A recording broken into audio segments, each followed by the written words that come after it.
Hey friends out there in YouTube land, Robert Ham here with Robert Ham Photography. Today I'm going to be going over my mobile video setup to help you get started making your own videos and share with you how easy it actually is. And actually this conversation stems from Victoria that I've been having a conversation with over on Instagram at Victoria's_journal. How cool of a travel blog does she have, including her awesome kitty cats and really cool travels all over the place like Malta and Sweden and wherever else she goes.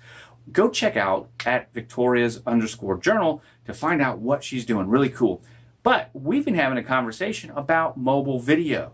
And I thought, well, if I'm going to answer some questions, maybe make a video for you that can help other people as well, Victoria. So this video goes out to Mareldi, your kitty cat. Give her some high fives and tell Alice I say, what is up? Okay, let's get started. I don't want to make this too long, but I want to let you know that the camera that you're going to use most likely is going to be your cell phone. Now, there are ways to blog and vlog without using your cell phone, but the easiest way to get started is with your cell phone. So I'm going to focus on that. The main reason is this. We're talking about mobile photography, mobile videography. If you introduce a DSLR or something like that, then you need to also introduce a computer, and that just adds to the workflow. Of course, with a DSLR, you can get better lenses than what you can get on a cell phone, and you can produce different kinds of effects. You can produce a better type of workflow visually, definitely. But I'd like to give one word of advice there is that cameras on cell phones are coming way farther than what we may think. And when you can record in HD or 4K on your cell phone, you can get some really nice shots in there. A video and photos are really different. I wouldn't photograph a wedding with a cell phone, but I might get some intro B-roll with a cell phone, especially in UHD, something like that, because video is viewed so differently, and especially if that video was taken in good light. Of course, a cell phone would never be my primary camera, but one day it might be able to do really great video work. And for blogging, it's going to be able to do excellent type of video work. And let's actually talk about that. I currently use the LG G6. The reason I do is because unlike this HTC M7, there's only one camera. The LG G6 has two cameras. That's very important. Even your iPhone 7 only has one camera. It's the 7 Plus before you get two. Even the Samsung Galaxy S8 Edge, one camera. Too bad there's not two, right? The reason two cameras is important has to do with this. Since we can't change the lenses on our cell phone, not in the sense that we could change them with our camera, we've got to use what we have included in that all-in-one device. And if we have one camera, that's fine. It's great to get started with one camera, but it's really only one lens, one viewing angle. And lots of times that's a standard viewing angle, and it crops in real heavy when you start with video. Even if it's got optical image stabilization, the electronic image stabilization crops in real heavy. So having a wide angle helps get more of the scene in that can really change quite a bit of what your viewers see. So for me, I like the LG G6. Now, I did try the V20. It didn't work out for me. I got a lot of hate for that. Go check out those videos. So for me, I like the LG G6. Now, I did try the V20. It didn't work out for me. I got a lot of hate for that. Go check out those videos. But the reality is the G6 has been a winner, and I'm excited about the G30 coming about. Now, that goes to talk about the lenses that you're going to use. We talked about having a standard lens and a wide lens. That's much more helpful than a standard lens and a telephoto lens, by the way. But the cell phone's going to do something else. We're talking about mobile video, and it's going to allow you to be mobile. In fact, you'll be able to edit your video on your phone through different apps like iMovie or Samsung Video Editor or KineMaster, which is what I'm editing this video with right now. And that's really great because it means that you're going to be able to do this stuff on the go. Of course, if we were using a camera, then we would need to use a computer. And if we were using a camera and a computer, we would then need to use the next thing that's important, audio. Now, audio is going to come a couple different ways. Even if you have great video, if your audio is terrible, people won't listen for the first few minutes. So having really good audio is very important. Now, out of the box, you can use your headphones to have audio that's real close focusing on you, or if you turn that camera around, like the photograph explaining something in your hands. What you'll be able to do is use the microphone on your earbuds that can then sit and take that and record that audio nicely because it'll be nice and close. It'll get rid of a lot of the background noise, and there's lots of noise cancellation microphones built into your headphone hardware. Of course, that's not as helpful when you turn the camera around and you need to be more than an arm's length. And don't worry about it hanging out of your ears, because you don't even have to have it hang out of your ears. You can actually put the lavalier part of it underneath your shirt, and that can be helpful. But that gets us to the second part. If you don't want that kind of audio attached, then what else can you do? You can actually use a lavalier microphone, and I'd love to show you one, but my cat ate it. I didn't like the lavalier mic, and I got mine from Audio-Technica.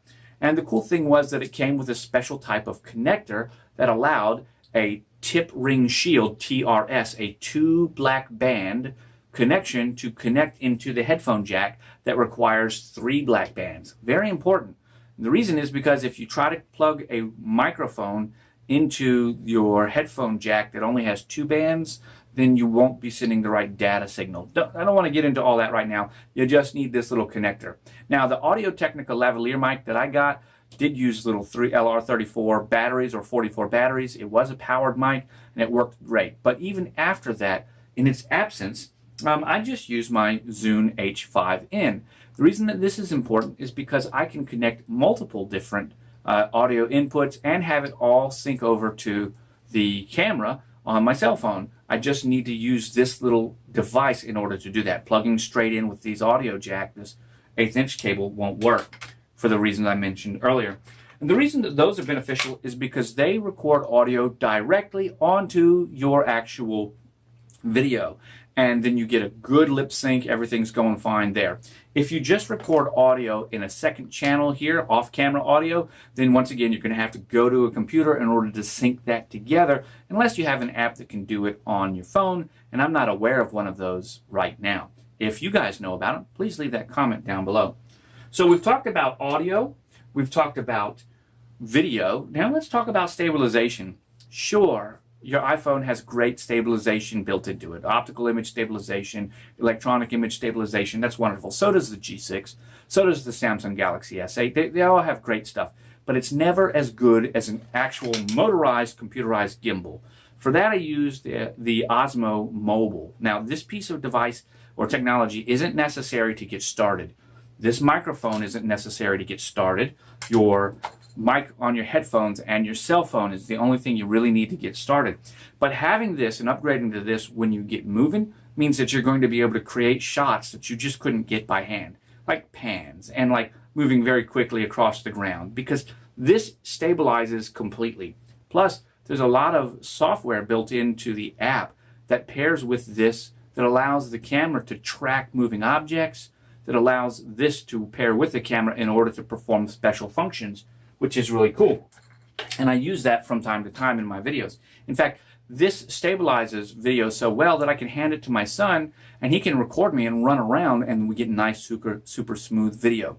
Now, there are some things to consider with that, but there are many different types of gimbal, motorized, stabilized gimbals out there, but I'd suggest the Osmo mainly because they're the #1 in the brand, in my opinion, and they've got the most technology and most experience with stabilizing aerial rigs, so they do a good job as well with this handheld. I really enjoy it. Moving on from there, you're going to want some kind of accessory rail, right? Because even when I do want to use this and plug it into the phone, if I'm stabilizing this with the gimbal, then I've got to have a way to connect the gimbal to the actual media recorder, and that's going to be through an accessory rail. They don't cost very much. Another thing that you're going to need is going to be a little tripod. You're going to need something like this. This is the Joby Gorilla Pod. I like these because you're going to want to put your camera somewhere, well, in this case your cell phone. You're sometimes going to want to put it in odd places in order to get really cool shots, and you're going to need one of these in order to do it. So getting something small that's easy to use is important. You're also going to want something like the clasp that I'm using right now in order to hold the cell phone on a tripod, and that's the ReadyCam clasp, and it holds all kinds of different phones. And I would suggest getting a very substantial clasp, right? You don't want to get a cheap plastic one for your phone because that's your whole ball of wax. If it falls and breaks, then you're out. So spend the extra money. Instead of $10, I spent $40 on the ReadyCam and that that little clasp right there, and it really holds the phone very nicely. And then I invested in a nice case as well because if there is any accident that happens, the case and the screen protector are really going to do a good job to help protect the phone.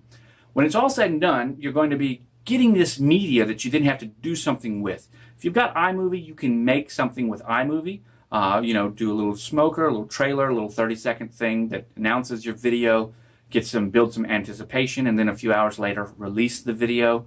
Use things like Google Snapseed in order to help make thumbnails. Thumbnails will help your video stand out on YouTube, and they don't cost anything. You just put them up there.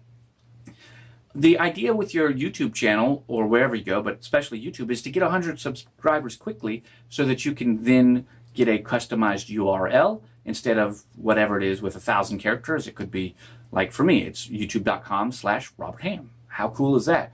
Before I had 100 subscribers, it was youtube.com/MCXV3. It was this long thing. But once you get 100 subscribers, you can solidify a custom URL.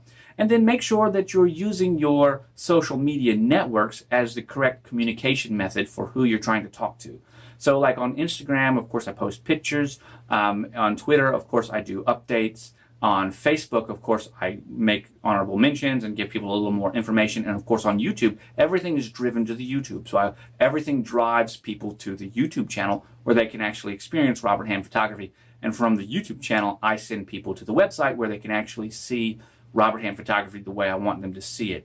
So many people will find you through a social network channel or communication channel that can then funnel to a larger channel that brings everybody to your final website or your blog or whatever else. Guys, this has been my tips and tricks for setting up mobile video editing. It's how I do it. It's the gear that I use to get good stuff on the go. I hope that you find it helpful. I'm Robert Ham with Robert Ham Photography, answering your questions. I want to thank you for watching and remind you that I will catch you on the flip side.